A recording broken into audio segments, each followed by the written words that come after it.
Salut, je te fais une vidéo pour te parler de quelque chose d'important qui est la jalousie. Parce que tu vois, aujourd'hui, j'ai eu deux personnes qui m'ont parlé de ce thème et de ce sujet et qui sont venues vers moi et ça m'a fait écho sur des choses que je peux vivre et que toi tu peux vivre. Et je me suis dit que c'était un super sujet à te partager. Donc en fait, déjà la jalousie, l'envie, il faut savoir qu'on est des êtres humains, on est venus s'incarner sur Terre, et donc ces émotions-là, c'est normal qu'elles nous traversent. On est perfectible, et de ce fait, les émotions de jalousie, d'envie vont venir à nous quand on va voir quelqu'un qui va réussir des choses que nous, on ne réussit pas à faire, quand on va voir quelqu'un qui est plus loin dans son cheminement que nous, quand on va voir que certaines personnes c'est fluide, c'est facile, alors que nous on a plein d'obstacles, on galère. Et donc tout ça en fait, ce que je veux dire par là, que ce soit au niveau du matériel ou de l'épanouissement personnel ou professionnel, la jalousie est quelque chose qui va vraiment, et l'envie, nous impacter. Maintenant, tu es un être humain, c'est de te dire, ok, je ressens cette énergie, ok, comment dire, j'accueille cette énergie, mais c'est pas de se flageller, dire oh là là, c'est pas bien, je dois pas penser ça, je suis une mauvaise personne, je dois avoir de la joie et de la lumière et de l'amour à envoyer à l'autre personne, ouais, du bonheur pour elle. Et c'est bien, c'est très bien, c'est ce qu'il faut faire. Mais après, quand ça t'amène ça, c'est de te dire ok, qu'est-ce que ça me renvoie à moi? Je ressens telle émotion. Les émotions sont pas là pour t'emmerder, elles sont là pour te passer un message. Donc quel message ces émotions viennent te passer? Par exemple, si c'est quelqu'un qui réussit professionnellement, qui prend des décisions, qui est audacieuse, etc., et du coup a des choses qui aboutissent plus vite dans sa vie au niveau opportunité professionnelle, et que toi, par exemple, tu es encore au même endroit, et ben c'est de te dire, ok, accueillir, chercher les mots, accueillir ce qui se passe et te dire tout simplement d'être bienveillant avec toi-même et de te dire, ok, chaque personne est différente et chaque personne a aussi son énergie, sa fréquence qui est différente. Euh, pour essayer d'être plus complète, hein, c'est de te dire, euh, toi, tu connais, il y a le timing divin. Toi, en fait, il y a le fait que la personne, elle a peut-être déjà travaillé sur d'autres sujets, elle a peut-être eu des opportunités, parce que pour elle, c'était le timing parfait, alors que toi, tu as encore des choses à apprendre, des choses à travailler, des choses aussi qui seront plus, comment dire, exponentielles, plus en expansion au moment où ça t'arrivera. Peut-être que si ça t'arrive trop tôt, tu vas pas le vivre pareil, etc. L'univers a un timing hein, pour toi. Et aussi pour moi, j'aimerais que tu entendes qu'il y a aussi le fait qu'on est tous différents. Il y a le human design, il y a la numérologie karmique tibétaine, il y a plein de choses qui fait qu'on est des âmes différentes et qu'on a notre propre carte. Il y a aussi ton transgénérationnel, tes croyances limitantes, etc.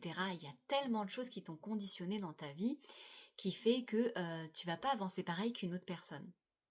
Et ce que je veux vraiment insister, c'est que par exemple, quelqu'un qui va avoir, alors là je vais parler de numérologie karmique tibétaine, mais quelqu'un qui va avoir un chemin de vie 1 et quelqu'un qui a un chemin de vie, je sais pas moi, 4, et ben le chemin de vie 1, il va dire je fonce, moi je veux ça, j'y vais, et je l'ai, c'est un leader né, il sait ce qu'il fait, il avance, il est dans l'action. Et, et le... J'ai mon chien qui a ouvert la porte, je vais mettre pause. Je suis de retour.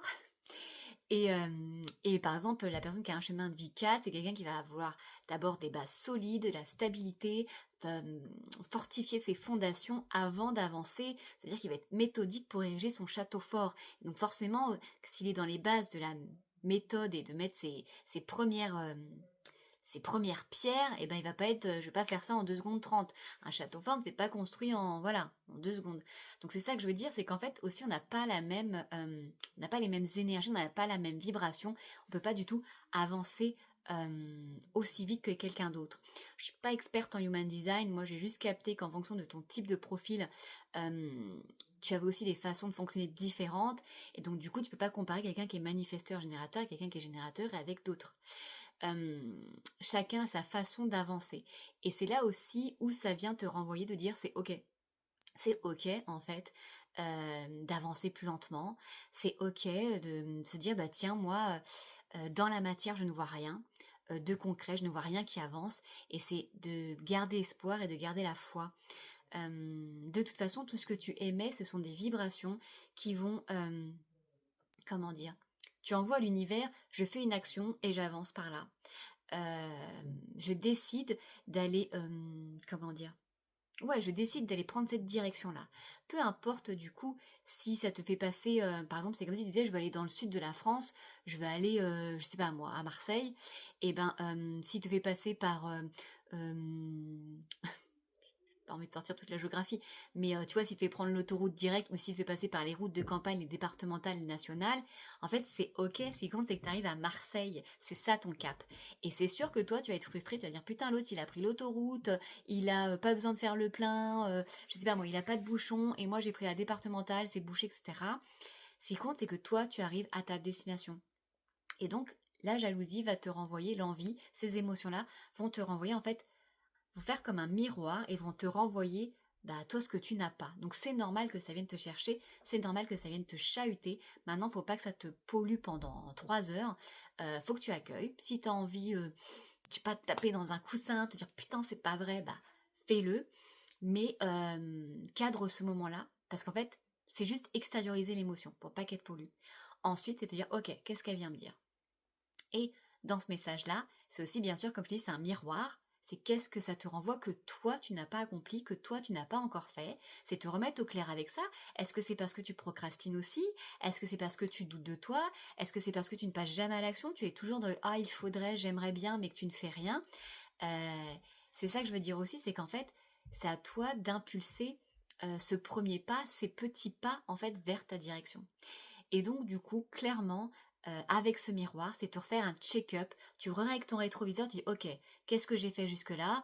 Ou est-ce que j'ai toujours envie d'aller par là? Est-ce que c'est toujours une direction qui est celle de mon cœur, de mon âme? Ou est-ce que j'ai envie de changer de chemin? Est-ce que j'ai envie aussi de me dire, bon allez, là la pause, j'ai fait une pause sur mon trajet un peu trop longue, bah, je vais peut-être me remettre aussi à conduire parce que mine de rien, bah, j'avance pas. Et en fait, tout ça, c'est de te mettre au clair avec ton trajet à toi, ton voyage vers la destination dont tu rêves. Et aussi, vraiment, je t'invite à vraiment te connecter à ton cœur, à ce qui vibre pour toi. Parce que si par exemple ce trajet-là que tu veux emprunter comme la personne que tu as eue, tu dis, ah, elle a emprunté ce truc-là, moi je vais le prendre, bah, peut-être que ça vibre pour elle, mais ça vibre pas pour toi. Et du coup, toi, ça fera pas du tout pareil. Par exemple, elle, c'est comme si elle prenait la vague et qu'elle surfait sur le haut de la vague et trop cool, elle va super loin, elle kiffe sa life. Et peut-être que toi, si tu prends cette vague-là, tu vas te rétamer la tronche parce qu'en fait, c'est pas aligné avec toi. Et c'est vraiment ça aussi que je voulais te dire dans cette vidéo qui est un petit peu longue, mais c'est de te dire que oui, euh, tu as tes propres chemins par rapport à tes propres énergies, par rapport à ta propre vibration. Et c'est là où tu sens quand ça te porte, quand ça te, tu vois, ça te met vivant, vivante, ben c'est là où tu sais que oui, c'est juste pour toi. Et oui, effectivement, tu mettras peut-être un peu plus de temps, mais ça sera ton temps à toi. Il faut savoir que dans l'invisible, il y a plein de choses qui prennent forme. Dès que tu prends une décision, tu émets une vibration, tu émets une intention, et dans l'invisible, il y a des choses qui se jouent. Dans la matière, tu ne vois rien pour le moment, mais ça ne veut pas dire que dans l'invisible, il n'y a rien. Tu sèmes des petites graines de lumière. Et au fur et à mesure, en fait, ces graines de lumière vont prendre forme dans la matière. Quand, je ne sais pas, ça sera le timing divin, ça sera quand ça sera le moment pour toi, le bon moment. Mais tu n'es pas oublié, tu ne fais pas tout ça dans le vent. À partir du moment, comme je t'ai dit, où tu mets une action alignée, des intentions alignées et que tu fais des choses dans l'invisible, les choses se passent en fait. Tu ne vois rien, mais ne t'inquiète pas, ça se passe. Et enfin aussi, bien sûr, je voulais te dire que tu n'es pas seul. Si tu as besoin de soutien, bah, tu peux parler bien sûr à tes proches, etc. Dis-moi en commentaire si ça te parle aussi. Et bien sûr, moi je suis très connectée aussi au monde invisible. Et il y a tes guides aussi qui sont là près de toi, tes anges gardiens. N'hésite pas aussi à leur parler à voix haute. N'hésite pas à parler à ceux en quoi tu crois de l'autre côté. Que ce soit donc du coup des anges, des archanges, que ce soit Dieu, que ce soit la source, l'univers, que ce soit tes animaux défunts, des parents à toi, ou des personnes chères défunts de l'autre côté, tes guides de lumière. De l'autre côté, il y a plein de monde qui sont là pour nous soutenir. Et ça, vraiment, c'est très précieux. Sache que tu n'es pas seul. Voilà. une petite vidéo un peu moins de 10 minutes pour te partager tout ça et je t'embrasse.